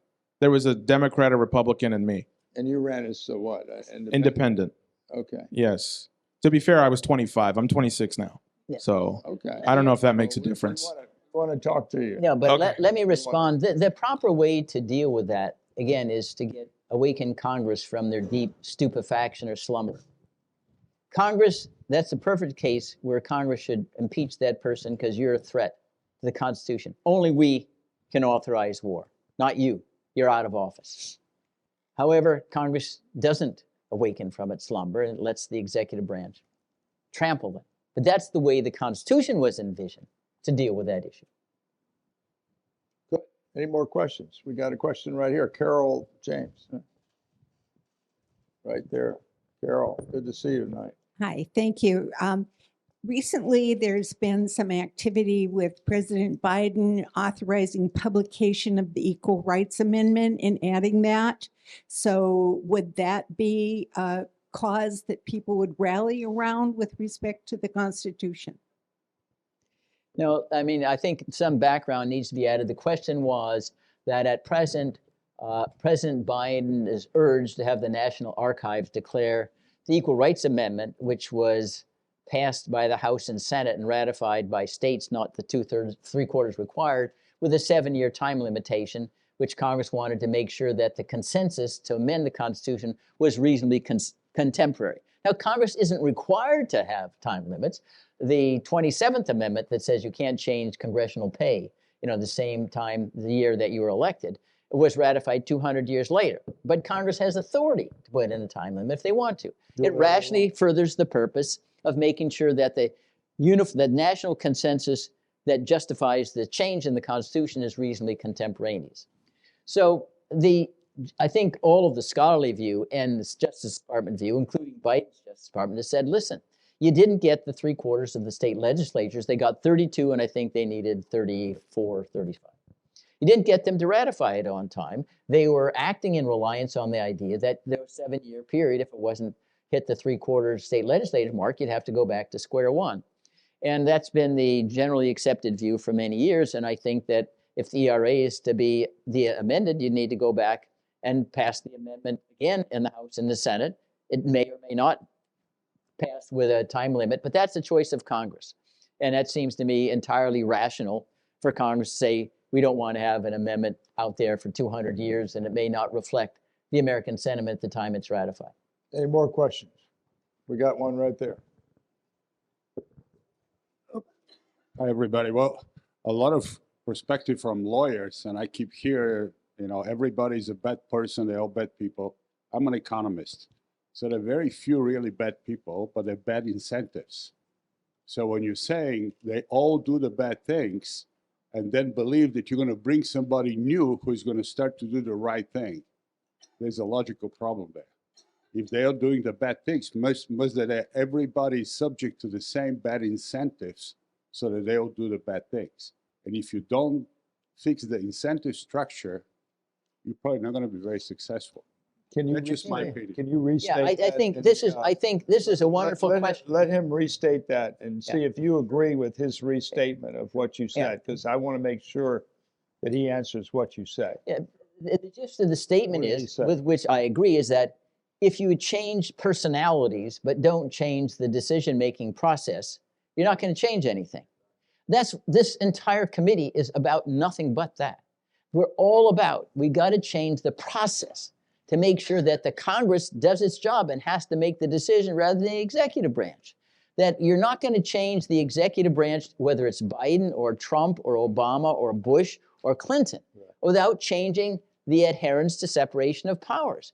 You change that, then we'll get different decisions, no matter who the personality is. And the problem that we have now is that people think, like John Conyers, Obama will give us back his power. He didn't, even though Obama was certainly not his predecessor, Bush. And it doesn't change any of that And way. the Harvard Law Review. Yeah, the Harvard Law Review is the same But as an economist, we have to go a step further because you're saying we have to change the process. They have to do something, but they're not doing something. So the question is, The processes why are there. They're why not are they- following the Why are process. they not doing this something? They're not following the process, and the reason why they're not Why? following the process is because we're not telling them, unless you follow the process, we're kicking you out of We're not office. doing our job. Yeah. We're electing actors. Yeah. Yeah, Yeah. let's go and ask questions. Thank you, Jack Hinman, State Department. There's been a brilliant tour of the past of the growth of executive power. Really appreciate it. And I have a ton of comments I want to make about, but I have a question. We lived in Austin a long time. Sam Houston was totally opposed to the Texas joining the Confederacy. In the Filipino insurrection, my great-great-uncles were there, great-grandfathers in the Civil War. But we killed 600,000 Filipinos. And the American Army in 1900 really knew what it was doing in fighting counterinsurgency. We just fought the Apache, the Sioux. We fought the best.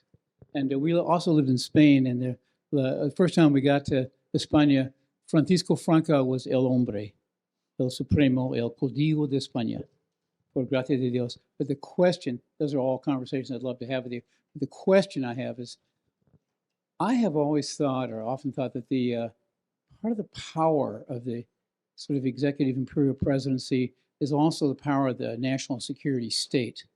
And I feel that seems like I mean, security has always been important, but since World War II and the nuclear threat, I feel like it really got teeth. I was the security manager, did tons of security agreements at the State Department.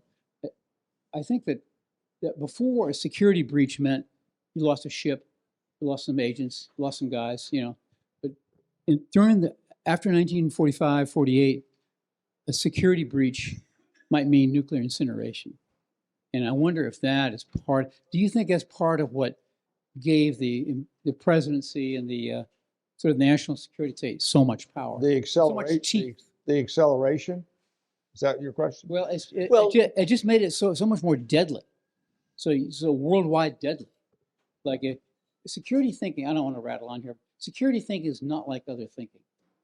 All it takes is one bad guy. Your normal common sense idea of proportion. Okay, 95, got 99% of the cases covered. We'll take the rest of them case by case. Yeah, that's not what security thinking isn't like that. No, my response is that the reason why we have this limitless entrustment of power to the president is because the culture has decided we'd rather be an empire and rule the world than be a republic and have liberty at home. We have made a Faustian bargain. Liberty for empire. And you got to have a Caesar to run an empire. You're not going to have an empire if you try to run this by Congress. Every empire in the world, you got your Hitler, Napoleon, Alexander the Great. You have to have one person, right? And that's what explains why it doesn't matter, Republicans, Democrats, it's always a one-way street. Right. And to the extent it's been accelerated, it's because we have the ability by economic and military clout to make a claim that we can rule the whole world. We got like special forces in 150 countries. That's why you wake up in the newspaper and say, oh, somebody died in Mali, Burkina Faso, Vanuatu. We're worried about the Chinese building roads in the Solomon Islands. Are you kidding? Really, is any place off limits to the United States? And so that's what makes the claim even worse. Now, I, however, think that the argument that you need limitless executive power because given the authority and the strength of nuclear weapons and otherwise, you can't wait around anymore. I think that's largely overstated. I remember even in World War II, Adolf Hitler, when he saw what happened to the gas attacks in World War I, he didn't ever use gas. He didn't have it other than the gas chambers for the Jews, but he didn't use them in warfare. And that's why I think mutual assured destruction worked for so long. Hey, no one is gonna press that button. Even at the Cuban Missile Crisis showed. But ultimately, I say the reason that gives this endurance, staying power of limitless authority is because most Americans want to be an empire. Oh, I'm an American, we can do whatever we want. I mean, I remember Joe Biden saying, what if we can't go into any place we want, then how can we be America? Yeah. I said, what do you mean? That's how you not be the Roman Empire. We're not the Roman Empire. Yeah, we went to a cocktail party the other night, and it was really a fundraiser for a Democratic senator. And he had been over at a friend's before, and he had a statute. He wanted to pass a law that said no first strike. Yeah. It's already with you. And I went up to him and I said, we already have that in the Constitution. The statute doesn't match the Constitution. The war power is a no first strike policy, right? And his eyes glazed. And so anyway, we listened to him talk to a left of center group, and the largest empire in the last 3,000 years. We have our son has a friend who works in the Pentagon, and he said that the Army has divided the world into 16 jurisdictions, and we're fighting 7 by 24 wars in all. And but our empire is invisible, even though we're spending $1.5 trillion on it. And if we didn't have the reserve currency, if either political party went to the American people and said, we are going to raise your taxes and to pay this $1.5 trillion every year that we spend on empire, they would be voted out of office. So it's invisible. The tree falls in the woods. It doesn't make a sound because nobody talks about it. This senator went on and on and on and never mentioned that. And that he didn't mention too big to fail banks, right? That they brought the economy down, right? So the money and the balance are off the table. Israel is a subsidiary of the warfare state. No word on any of that. So we got off on secular religions and we went through the whole, I won't go through it, but it's not what people say, it's what they don't say. And the silence is where the power is, and the silence is deafening. And that's where the committee goes. We go where the silence is. Yeah. But I want to say, John, it's more than just the Congress. I remember they had a debate with Bill Murray. His first name Bill, Right. I think. Oh, Bill Murray, Okay, yeah, Secretary of Defense. No, this was the scholar who's written about presidents. Oh, right. Okay. Robert Murray. Robert Murray, okay. Yeah, Bob. And this was, he'd written a book about at CPAC. Yeah. Just written about the Mexican-American War. And they said, in quoting Ulysses Grant, this is all based upon lies. Why are we doing that? Right. And his response wasn't on the merits. He was stunned. He said, oh, Bruce, we wouldn't be American unless we had all this Mexican land that we stole from them. Why not? Right. It was not America until we had Mexican-American War. We had George Washington. We had the very prosperous economy going on. Yeah. But so, and the reason why I mention that is because it shows this attitude is beyond the politicians. It's in the culture. It's in the air. Do we breathe? Any more questions? Because we want to shut Adam. Adam Dixon. I wanted to just ask, in addition to the urgency of security questions nowadays, but in addition to that, the dysfunctionality that we have in Congress and the retreat from democratic systems of operation in governments worldwide. Hitler certainly highlights that same issue, that a policy, and I'm not an expert on how Congress felt about entering the Second World War or maintaining American isolationism. Lindbergh certainly seemed to be doing well, so there was a fairly strong objection to getting involved in the Second World War.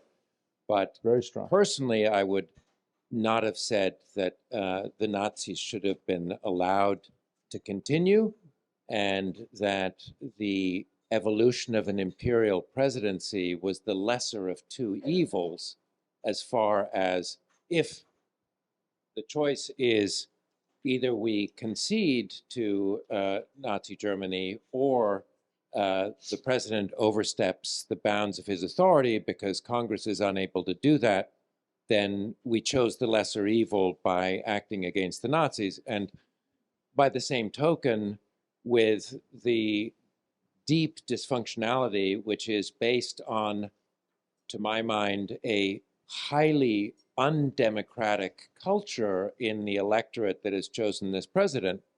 I mean, the urge towards supporting a certain kind of autocracy is there now in this country, and a complete indifference. It's wonderful to talk about making the American public enthusiastic about the Constitution again, but we need to keep in mind that realistically, it's not just that Congress isn't interested in it, it's that the majority of the voting public is not interested in the Constitution. Well, I think that's very interesting that you say that, because I think the real choice, you have two choices. You're going to have a law. You're going to either have the rule of law, or you're going to have the law of the jungle. Those are your two choices. You choose. But and I think that's a slightly artificial distinction, though, John. That's the point. No, is but you- What if it's wait, artificial? let me interject here, because I think the important point you made is useful for heuristic purposes. Namely, if we had to violate the Constitution and bypass Congress to get into World War II, which we didn't, by the way, because Hitler declared war on us and we went around, it's better. But I think, in my view, that's a cure worse than the disease, because there's no way that you can say the president can go to war on his own against the Nazis, but then not against Grenada, Colombia, Panama, anywhere in the world. There's no articulable foundation for doing it. I agree with you. So the cure, I say, and this oftentimes happens, if the cure is worse than the disease, live with the disease, even though it's not perfect. It's that the optimal. And there's nothing in the Constitution that forbade the Congress from saying, okay, and Roosevelt could campaign, he's got a lot of money, Congress declare war on Adolf Hitler. They're entitled to do that. But what he's not entitled to do, in my judgment, is say, okay, lie to Congress about USS Greer, deceive them into voting for something they wouldn't have done. Because at that point, the Constitution is out the window and you're gone. Right. Now, with regard to the American people, you're absolutely right, and we've told this story before. Our good friend Thomas Massey, I meet with him from time to time in Congress. He's from Kentucky, a Republican. He said, Bruce, to speak to my constituents about the Constitution is like reading Shakespeare to cows. Why should I do that? It's wasted Shakespeare, right? The whole purpose here is to try to awaken the American people to that sense of responsibility to be interested in constitutional literacy. It may fail. And the way in which I try to inspire them is to say, there are 56 signers of the Declaration who signed their death warrants, that they knew they didn't win the war, they're going to get executed. They signed anyway. You have to have that courage if you want to pay homage and express gratitude for what they did and why we're living in a separate country. Now, that may fail too, but that's all we have, in my judgment. Thank you very much. This was a very good audience tonight. Thank you. I hope this cheered everybody up.